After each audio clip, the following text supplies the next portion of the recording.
Hey, what's happening, everyone? Aaron Jackson with the Rotation Report here. This is not financial advice, it's happening edition.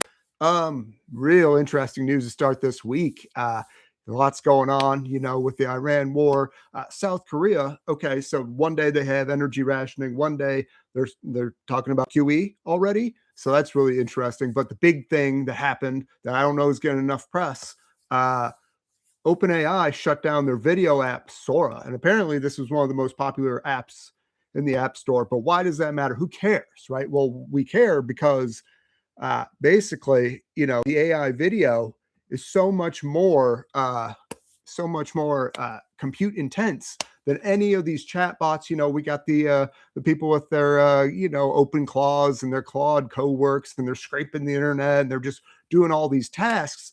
But oh well, like the AI video is just devouring resources. It was just blowing through cache, right? It's the biggest driver of this AI kind of infrastructure bubble here. And look at this, semiconductors under the 50-day moving average have formed a bearish consolidation.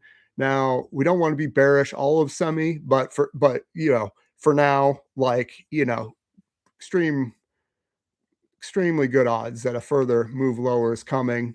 And you look at Lumentum, this thing's gone from 100 to 800, since August. Uh, way Big bearish divergence there on this most recent little fake breakout. So yeah, I mean, it's moving in such big clips that the risk is really high. Then you've got Micron, it's kind of back at support here. All these stocks are not just about the AI data centers, but there are a lot about them. And kind of failed breakout here after the rip. You don't like to see that. And then South Korea, that's tough. Is it a shortage because then Samsung's able to make less chips because of the energy rationing, or is it, this whole thing just kind of falling apart, the whole demand falling apart here, the whole story, the triple ordering, you just don't know. And it seems like South Korea is breaking this consolidation lower, but you're going to need to see a little more, and then it will become pretty evident. And then Nvidia, yeah, the guy that the Supermicro employees got busted for smuggling the chips into China. Jensen's like, oh, yeah. We just wait until we have the China revenue. And there's no China revenue in the stock. Well, there was. There was this whole time. CCP, they're very respectable, powerful nation. They've got operatives everywhere. They'll get the chips if they want the chips, and they have been. So big old topping formation in NVIDIA stuck under the 200-day. So it's just another sign the semiconductors, this kind of AI trade is at risk. And then here's Quanta Services. They're helping build out a lot of these data centers. And last quarter, they were asked, like, hey, so wait a minute, is there some bullshit in all these AI data center numbers? And, is the market real, basically? And here's a quote that we pulled from, one of our earnings roundups on the Substack premium feed here. Is the market real? Is it hype? Okay, I think some of it is hype, but even if you discount it 50%, it's still doubling the size of the largest infrastructure project in the world. So yeah, for them, huge win. That's why the stock's tripling here over the last year. But yeah, they'll even tell you like, yeah, we're, kind of some bullshit in the numbers for sure. And then why did he say 50% overdone? That's a lot.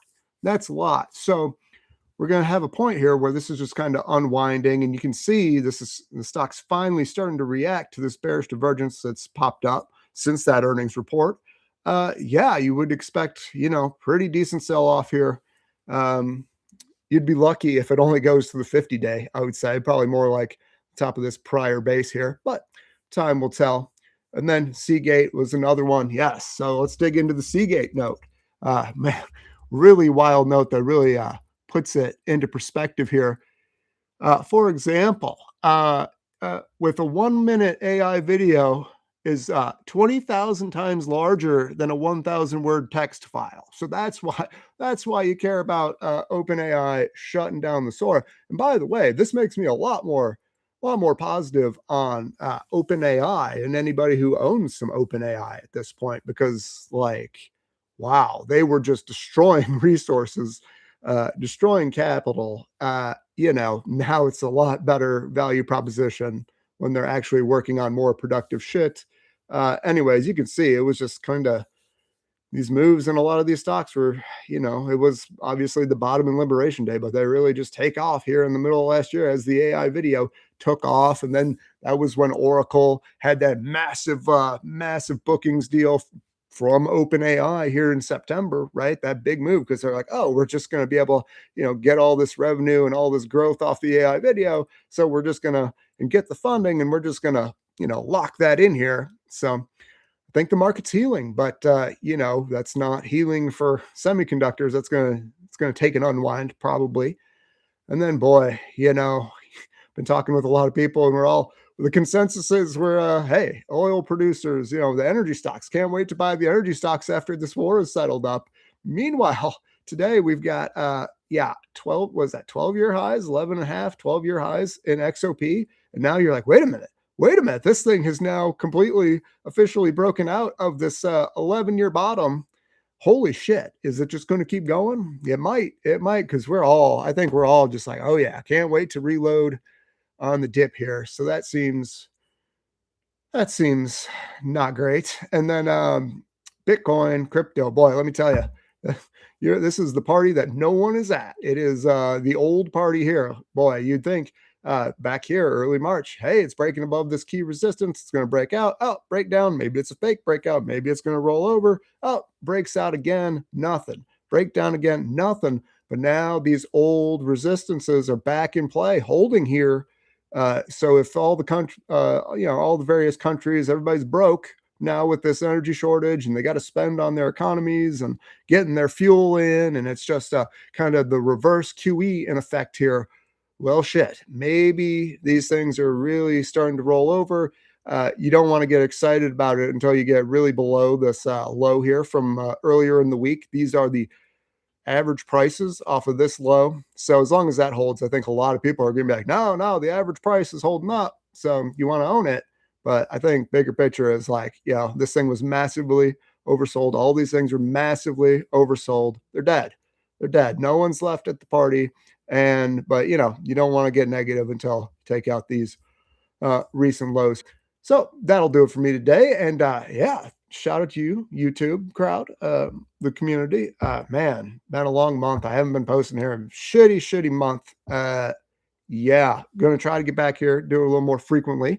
But yeah, like always, appreciate you guys. And if you like the video, do me a favor and like the video. And until next time, friends, go Tigers. Happy opening day. Have a great day.